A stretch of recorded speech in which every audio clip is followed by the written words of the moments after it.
Hey, Mike, this might sound crazy, but I don't think that kid's dangerous. Really? Well, in that case, let's keep it. I always wanted a pet that could kill me! Now, look, what if we just put her back in the door? What? Mike, think about it. If we send her back, it's like it never happened. Everything goes back to normal. Is that a joke? Tell me you're joking. Sully, I'd like to think that given the circumstances, I've been extremely forgiving up to now. But that is a horrible idea. What are we going to do? March right out into public with that thing?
Future is bright at Monsters Incorporated. I'm in this We're one. part I'm of in this your one. life. We power your car. We warm your home. We light your city. I'm Monsters Incorporated. Hey, look, Betty! Carefully matching every child to their ideal monster to produce superior screen, refined into clean, dependable energy. Every time you turn something on, Monsters Incorporated is there. I'm Monsters Incorporated. We know the challenge. The window of innocence is shrinking. Human kids are harder to scare. Of course, MI is prepared for the future. With the top scarers, the best refiners, and research into new energy techniques. If you get into the realms of fear, fear is a very slow, dense, vibrational state.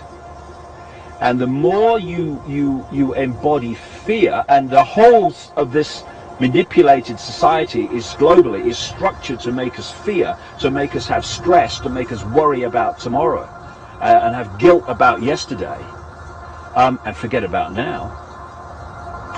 it brings us into a slow vibrating dense state. You know, when you're feeling really worried and depressed, you think, oh, I feel so heavy. Of course you do, because your energy is becoming denser. It's not vibrating so quickly.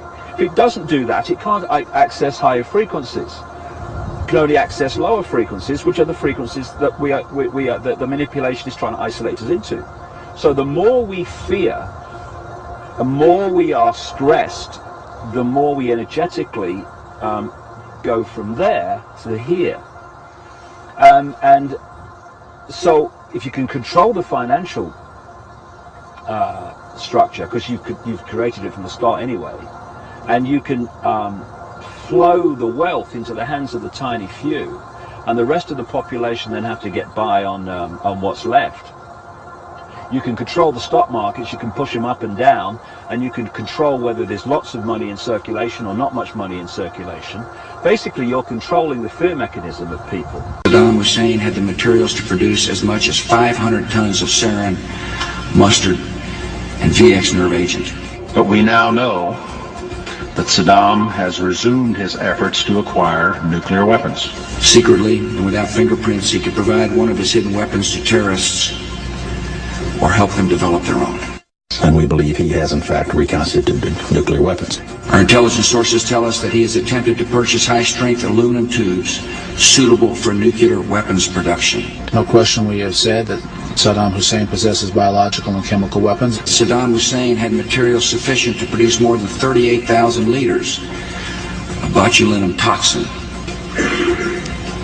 enough to subject millions of people to death by respiratory failure. We don't want the smoking gun to be a mushroom cloud. From 3 Iraqi defectors, we know that Iraq in the late 1990s had several mobile biological weapons labs. Delay, indecision, and inaction could lead to a massive and sudden horror. The regime is seeking a nuclear bomb. The Iraqi regime possesses biological and chemical weapons. We cannot wait for the final proof. The smoking gun. Maybe top 2, some areas, top 1. Topic of conversation is money. Making more of it or not having enough of it. It's really being grounded in our DNA, this obsession with money through either having an obsession with having more and more and more, or most often, if you look at the planet, the population in general, an obsession, understandably, with how do I get more to have the basics and to keep my home and all that stuff. And so that fear of money, that fear of survival, now that's the key word. If they can get us into, for whatever reason, a fear of not surviving, which is located in the reptilian part of the brain, the most ancient part of the brain, this part of the brain, the reptilian, is very useful, because its sense of survival keeps us alive. There's many times that this kicks in to keep us alive. On a simple level, this psychological state they call fight or flight, where when you're in a state of danger, you either punch the guy or run. That comes from the reptilian brain, and there are many expressions of that survival mechanism in the reptilian brain that are very good and very useful, and we wouldn't live long without it. For our survival, not for our refinement, however. Exactly. Now, but it's like everything, you know. If you have a survival mechanism, but you can manipulate that survival mechanism to the point where it becomes your prime instinct, which is survival, survival, survival. Call it the politics of fear. President Bush used it to be reelected in 2004, and apparently Rudy Giuliani thinks it might work for him in 2008. In a speech last night, the Republican frontrunner suggested if a Democrat wins the White House in 2008, the United States could be at risk for another major terror attack. Where have we heard this stuff before? He said if a Democrat gets elected, quoting now, we're going on defense. We'll wave the white flag on Iraq. We'll cut back on the Patriot Act, electronic surveillance, interrogation, and we'll be back to our pre-September 11th attitude of defense. The Democrats do not understand the full nature and scope of the terrorist war against us, unquote. Giuliani added if a Republican wins, particularly him, terror attacks will be anticipated and stopped. The Democratic presidential candidates all firing back as expected. Senator Barack Obama